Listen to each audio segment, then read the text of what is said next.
एक बार ऐसा ही एक प्रसंग और आपको सुनाते हैं दादाजी महाराज का। दादाजी की बड़ी अद्भुत लीलाएं होती थी। एक बार वो बैठे हुए थे दादाजी महाराज और एक वैद्य निकला। तो वैद्य निकला तो वैद्य से बोले, वैद्य जी हमारी तबीयत देखो।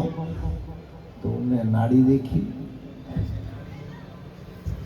नाड़ी देख के बोला कि आप तो ठीक हो, आपको कोई तकलीफ नहीं है। नहीं मोड़ा, तुम्हारे झोले में जो दवाइयाँ हैं कौन कौन सी दवाई है? अब उसने झोला खोल दिया, झोला खोल दिया। उसमें खांसी की दवा थी, जुकाम की दवा थी, जो भी दवाएं थी वो बताता रहा। अरे नहीं नहीं, वो सफ़ेद सफ़ेद वाली शीशी में क्या है? उसने वो निकाला, उसमें था पारा। बोले ये क्या है मोड़ा? बोले ये पारा है दादाजी। क्या करोगे? दादाजी इसकी भस्म बनाते हैं, दवाई में डालते हैं, थोड़ा ये भस्म बनाते हैं। तो बोले भस्म बना के बिना भस्म के? तो बोले बिना भस्म के तो जहर है दादाजी। तो बोले मोड़ा तुम्हारा जहर हजम कर दें। अब उसने कहा कि दादाजी ये तो जहर है। अच्छा मोड़ा हमें दे दो, हम हजम कर लेंगे।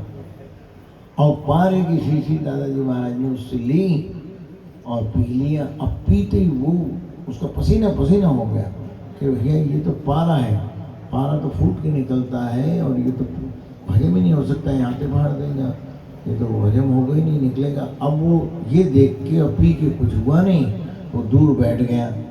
बैठते शाम तक बैठ के देखा करें कि वो नॉर्मल बच्चों से खेल रहे हैं, गाली बक रहे हैं, डंडा मार रहे हैं, लोगों का जन कल्याण कर रहे हैं।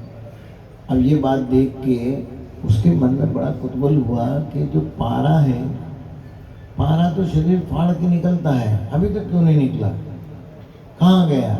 और इसमें तो इनको तो कुछ मिनटों में पूरा हो जाना चाहिए, ये क्या हुआ?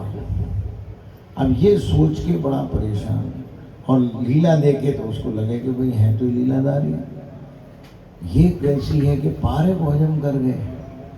अब शाम को उसने बोला कि दादाजी वो पारा तो हजम हो गए हो भाई, वैद्य जी हजम हो गए हो। ऐसे करके पेट में हाथ देना, बोले वैद्य जी हजम हो गए हो। बोले दादाजी हजम होके कहाँ गए हो? बोले चल हमारे साथ चल। ऐसे हाथ पकड़ लिया, थोड़ी दूर जाके निवटने बैठ गए। दादाजी का ग्रुप है, आपने देखा हो, दादाजी पंजे पे बैठ के निमट रहे हैं और उसमें दादाजी निमट रहे हैं, इनके भी दर्शन होते हैं, पूरे गुरुमाज के दिगंबर दर्शन होते हैं। वो वैसी स्थिति में बैठ गए। वैसे ग्रुप भी है पूजा का, शायद उसी समय का होगा, मुझे पक्का पता नहीं, शायद उसी समय का है या और भी उनकी लीलाएं तो होती रहती है। तो जैसे ही दादाजी महाराज ने जो है निमटने में उसको पारे की डली निकाल दी और निमट के इधर धो के इधर खड़े हो गए। वो बोले दादाजी पारा कहाँ है? बोले ये रो पारो, ये पढ़ोते रो पारो। अब वो टॉयलेट के अंदर स्टूल के अंदर पारे की डली, ऐसे पारे की डली पड़ी। अब उसको थोड़ा सा दिखा, फिर बोला तू देख ले, ले ले तेरे पारो। अब उसने लकड़ी से एक लकड़ी लेके उससे इधर उधर मल को इधर उधर करके देखा तो पारा चमक रहा है और उसकी डली बन गई। उसने लिक्विड पारा पिलाया था, तो डली हो गई चांदी की डली, जैसे डली हो गई, जैसे डली। हे जल मोड़ा तेरा पारा, ले पानी डाल। तो खुद ने पानी डाल दिया, उसके हाथ में पानी डाल के धुलवा दिया, ले जा तेरे पारा। ले गया पारा वैद्य। तो कहने का तात्पर्य ये है कि हम सब लोग ऐसे समझ गुरु के बच्चे हैं जो पारा भी हजम कर सकते हैं, अपनी शक्ति से मुट्ठी बीत के रेल को रोक सकते हैं।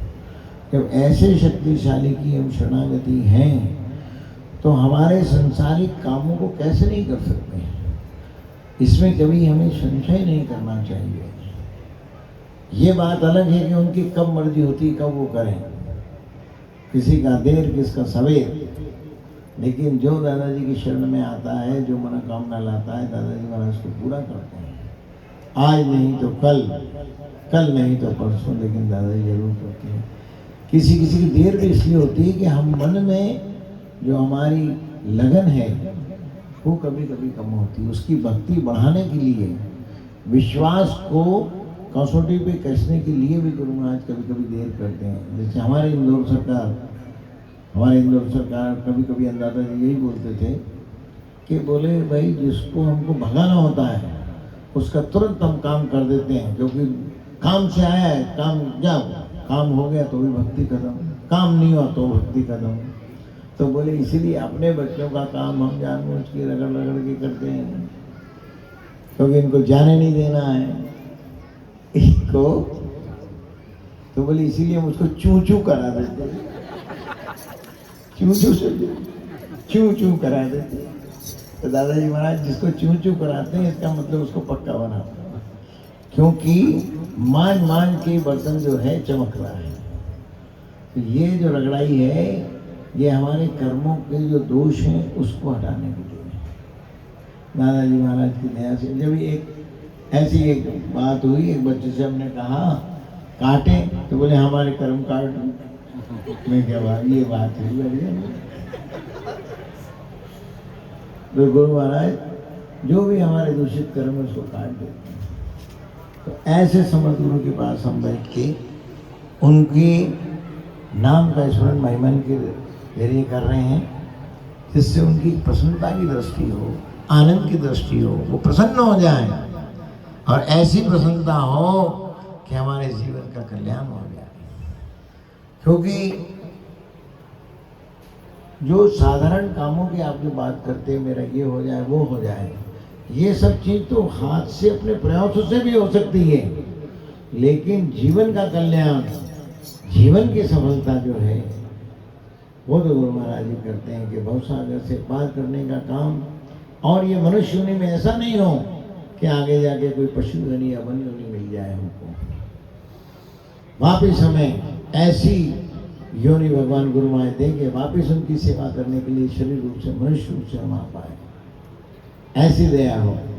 या गुरु महाराज हमारी इस मनुष्य योनि से खत्म करके भगवान के पार्षद की योनि में हमें ले आए, ये जीवन का कल्याण है। तत्पुरुषाय मी तदो योगा जायस्तनिको जायस्तः।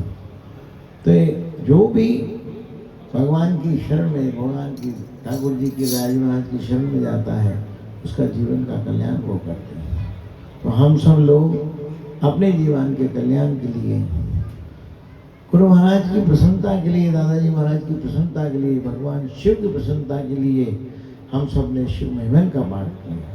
अब हम सब उसी प्रसन्नता के लिए सब लोग सामूहिक रूप से अपने निस्वार्थ भाव से, ऐसे भाव से, किसी स्वार्थ से नहीं, इसीलिए हम सब लोग कहते हैं बाद में दादाजी अर्पणमस्तु। क्यों दादाजी की अर्पणमस्तु? ये हमारे पुण्यार्थ वस्तु नहीं है, हमारे पुण्य में, हमारे प्राप्त में जोड़ने के लिए किया तो वो भी स्वार्थ है, लेकिन निस्वार्थ क्या है?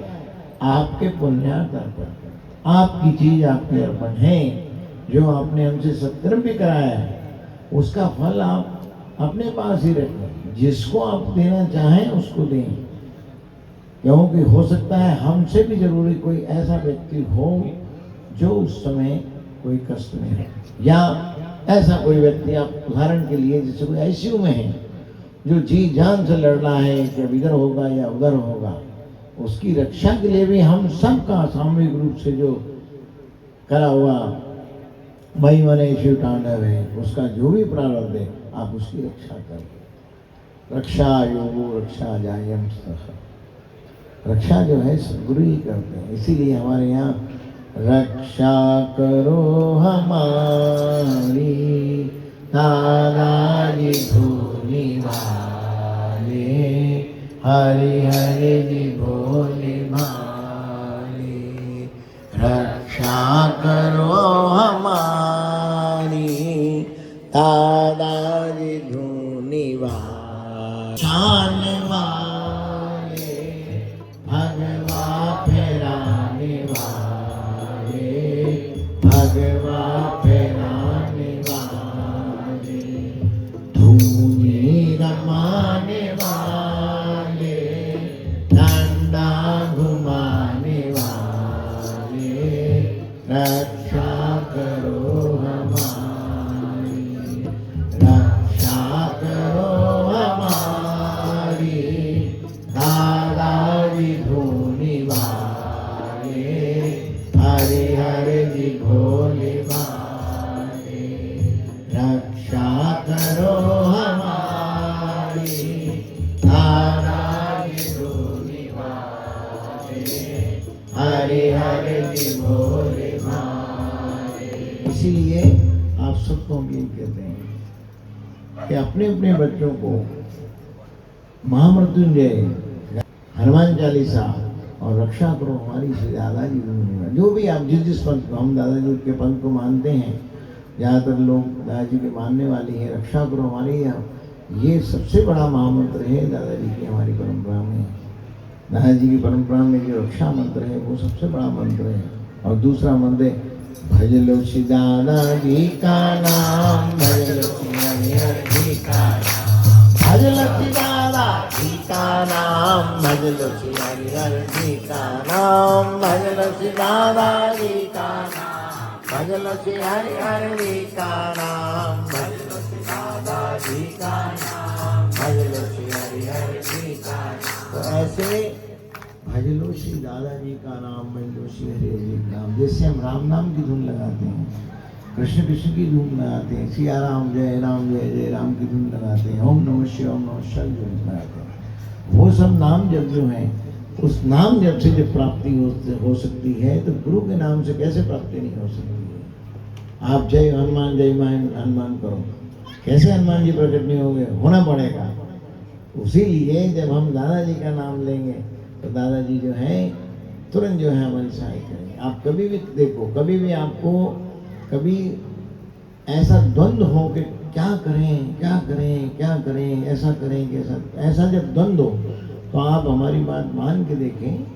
आप सिर्फ थोड़ा सा एक तरफ होते हैं या सबके बीच में भी हो तो कोई बात नहीं, लेकिन 10 मिनट जो है आप रक्षा करो में दादाजी का नाम लेके देखो, तुरंत आपके मन में क्या करना है डिसीजन आ जाएगा। ये करेंगे ये करें, वो द्वंद्व खत्म हो गया, एक चीज का तुरंत फैसला हो जाएगा। गुरु महाराज की दया से अभी एक बच्चे को हम ऐसे बोलते हैं कि एक बच्चे ने ऑब्जेक्टिव क्वेश्चन आते हैं छोटी क्लासों में, तो उस ऑब्जेक्टिव क्वेश्चन में ये होता है भाई 3 में से एक सही है। अब उसको ये होता है ये करूँ तीनों में से कौन सा सही है। उसने वहीं बैठे बैठे एग्जाम रूम में रक्षा करो में दादाजी, मैंने वो हमारी बात सुनी थी कहीं, उसने तो उन्होंने कहा रक्षा करो में दादाजी रक्षा 4 बार नाम लिया, उसको ये कर दे, 2 नंबर पे उसे टिक कर दिया। बाद में उसको पूछा, उसने बाद में अपने टीचर बोले नहीं यही सही है। तो ये तुरंत जो है तुरंत प्रताप का मंत्र है। जब भी कभी द्वंद्व हो, जब भी कभी आपके मन में किसी भी तरह की शंका हो, उसी समय दादाजी का नाम रक्षा मंत्र आप लो, रक्षा होगी। उसी तरह से कहीं ऐसी संकटों में घिर जाओ, कुछ भी हो जाए, ऐसा हो कि कोई घेर ले ये कर ले, तो तुरंत आप रक्षा होदाय। आप देखो दादाजी महाराज उसी समय किसी भी रूप में आके आपकी रक्षा करें। ऐसी एक बात जो है, एक व्यक्ति को 2-4 जनों ने घेर लिया लूटने के लिए। अब उसकी ये उतार वो उतार करने लगे, हम डरा रहे उसको, ये उतारने तो चक्कू दिखा रहे, वो कर रहे, ये कर रहे, रक्षा करो दाई, रक्षा करो दाई। इतने में अपने आप जो है, और वो पुलिस की गाड़ी आ गई, 100 नंबर वाली गाड़ी अपने, और उसकी आवाज़ सुन के भाग गए वो पुलिस की गाड़ी की आवाज़ आई और पास में आते आते भाग गए सब, और उसकी रक्षा हो गई। अब पुलिस वालों को उसने बताया, अरे उन्होंने भैया तुमने बताया, बैठो हमारी गाड़ी में, अपनी गाड़ी में बिठा ले गए उसको, और उसको जहाँ छोड़ना तो छोड़। ये अभी की बात है, बहुत पुरानी बात नहीं। तो कहने का तात्पर्य ये है, हम समर्थ गुरु के बाल गोपाल हैं, इसीलिए समर्थ गुरु के बाल गोपाल होने के लिए हम उनकी प्रार्थना मंत्रों से, भजन से, जप से, तप से जो भी प्रार्थना कर रहे हैं, लेकिन प्रार्थना में कहीं स्वाभाविक लालच नहीं होना चाहिए। किसी भी तरह से ऐसी मनोवृत्ति नहीं होना चाहिए कि हम किसी कार्य के लिए कर रहे हैं। निष्काम आप करो। जब आप निष्काम करोगे तो वही चीज़ आपको बल देगी, वही मनोबल बढ़ाएगी, और वही निष्काम व्यक्ति समय आने पे काम देगी। ये सब बैंक है, दादाजी के बैंक में जमा हो रहा है, कहीं जा नहीं रहा है। जिस तरह से शब्द हम बोल रहे हैं, आप बोल रहे हो, शब्द आकाश में खत्म नहीं होते, शब्द सब इकट्ठे हो रहे हैं। अब तो साइंस ने प्रूव कर लिया है साइंस प्रूव कर रही है कि जितने भी शब्द हैं खत्म नहीं होते हैं, आकाश में सब विद्यमान रहते हैं, घूमते रहते हैं। और अब इससे बड़ी भारी खोज चल रही कि उन्होंने कुछ ऐसी मशीन वगैरह लगा के कोशिश करी है कि जो महाभारत की लड़ाई हुई थी उसकी भी कुछ आवाज़ें जो है उन्होंने रिकॉर्ड करने की कोशिश करी और कुछ उनको सफलता मिली है, ऐसा भी अभी किसी ने हमको बताया। तो इसलिए अब हम भगवान गुरु महाराज की जो भी प्रार्थना करेंगे, अभी शिव तांडव हम सब करेंगे, लेकिन निस्वार्थ भाव से करेंगे। निस्वार्थ भाव का जो भी पुण्यार्पण है वो दादाजी की बैंक में खाते में जमा हो जाता है, हमारे प्रार्थ में जमा हो जाता है, और समय आने पे वो हमारी बेस